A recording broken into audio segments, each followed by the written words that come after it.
Hello, everybody. Kamish here. Big news today if you are a Lions fan.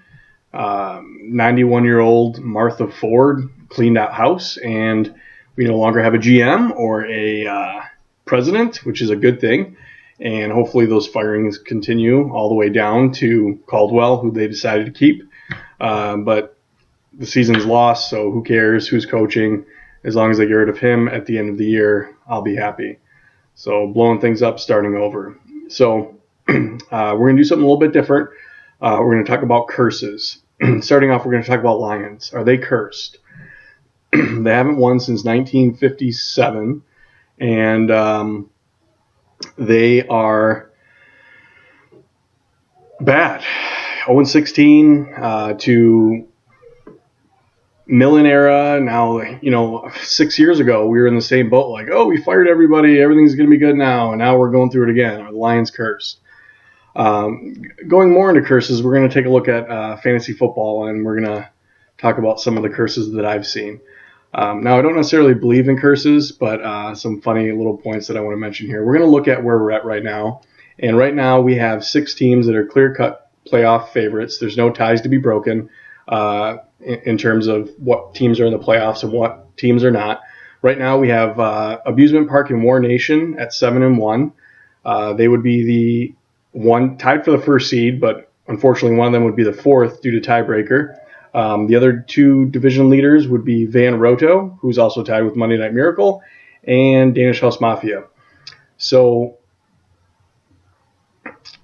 those teams would make the playoffs, and then Dogs of War at 4-4 would be the 6th seed. So we're doing 6 playoff teams. And keep in mind that if your season, the worst place team, there's a tie right now for the dress. It's me, my brother Alex, and Joe G.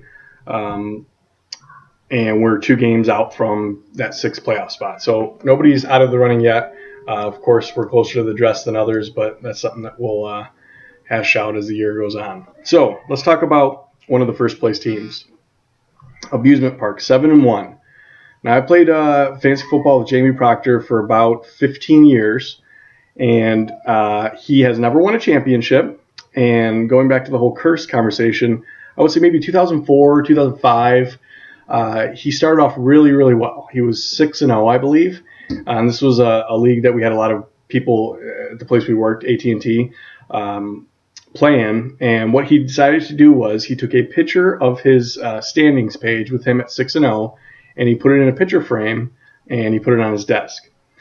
So that's where the curse comes in. So stupid move, he does it, and it turns out he finishes the season 6-1.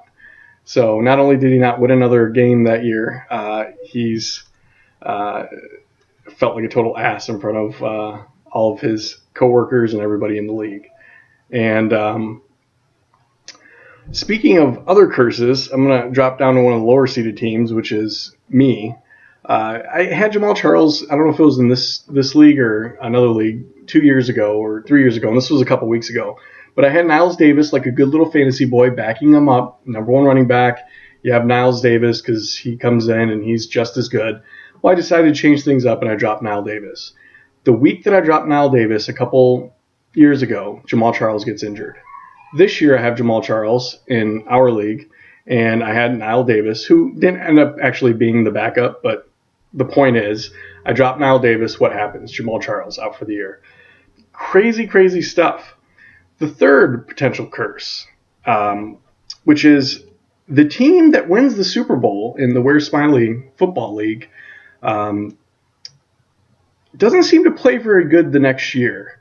If we go back to, obviously David won it the first year, and if we look at the standings then, he finished 5-8. So Joe G, who won the league last year, is now at 2-6. Maybe not even on pace to get to 5-8. But so that's something to look for going forward as well.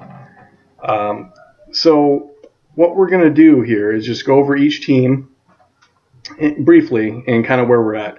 I mean, I would say in terms of making the playoffs, War Nation and Abusement Park are definitely probably shoe-ins for getting in. Danish House Mafia, after a scoring correction to give him a win and a loss against Aaron. Sorry about that. But it is the right thing that happened. Danish has a 2-game lead in the Blue Division, and Van Roto and Monday Night Miracle are both tied at 5-3. And at this point, Metal Militia is at 2 games back. So I think what we're going to see is we're going to see the people that are projected to make playoffs today kind of be in that same boat, with the exception of potentially Dogs of War or maybe Van Roto or Monday Night Miracle. I think if I had to go through and kind of pick, War Nation, Abusement Park, Danish House Mafia, and then Van Roto or Monday Night Miracle will make the playoffs, and then we'll have 2 others where right now it's the other one of Van Roto and Monday Night Miracle and Dogs of War. They could hold up that way, but that's kind of where we're at. So I just want to make a video for you guys one last, because it's been a couple weeks, and just talk about some things that happened and put a little humor in it. And good luck to everybody this week, and congratulations, Jamie, on getting married.